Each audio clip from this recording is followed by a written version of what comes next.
Pessoal, está de volta. Essa é a quarta e última coluna da série da falácia fiscalista e abordando também a dívida dos estados para com a União. Temos grandes especialistas no Brasil e minha intenção, obviamente, não é fazer uma coluna literalmente especializada no tema, mas vamos entender qual que é a jogada.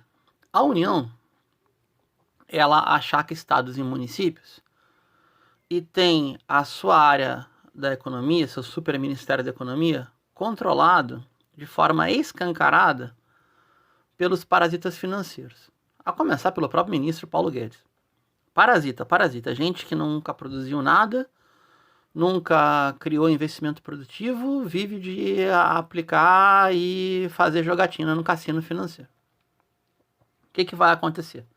O Brasil, como um país de renda média, que poderia ser um país de renda alta, tomou uma solução, uma medida contracíclica importante, pequena, mas tomou, que foi o auxílio emergencial, que já caiu pela metade. Ocorre que houve uma contração na economia e se arrecadou menos. Aí fica aquela situação esquisita, né? Ah, mas o governo vive do que arrecada? O federal não. Estados e municípios sim, do que arrecadam ou do que é repassado de verbas federais. Então, quando a União aperta estados e municípios, ela faz o jogo do especulador.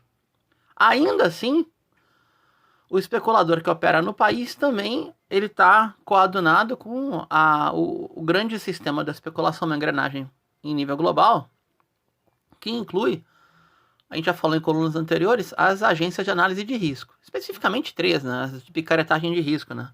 A Standard & Poor's, a Moody's e a Fitch, que é um pouquinho menor, tá? O que vai acontecer? A pressão sobre estados e municípios é para avançar uma agenda privatista, incluindo fundações.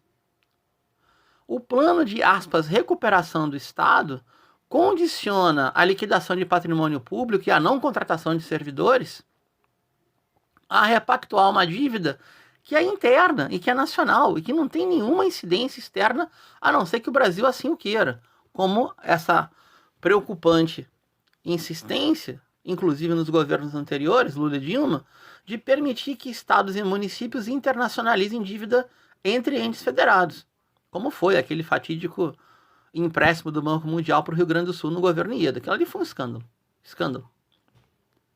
Qual é a consequência? A consequência é que cada vez mais estados e municípios conseguem governar menos, embora tenham mais atribuições. Ah, mas o cobertor é curto. Não, o cobertor foi encurtado. Porque se a dívida, já foi paga, 2, ela pode ser repactuada, 3, ela pode ser renegociada, e a União impõe os termos, então é uma condição de negociação política. Não é um problema necessariamente econômico. É um problema de quem toma conta da economia do país. Tem mecanismo legal? Tem. Mas que, com a pressão de governos estaduais, pode chegar a ser renegociado no Congresso. O problema de fundo é o seguinte, e aí os grupos de mídia tradicionais, mesmo brigados com Bolsonaro, alguns deles inclusive a Globo, fecham um acordo com a jogatina. A área da economia brasileira, o governo federal, tem a seu Ministério da Economia dominado pelo parasita financeiro e virou discurso único. Isso não tem fim, a não ser que a gente acabe com isso.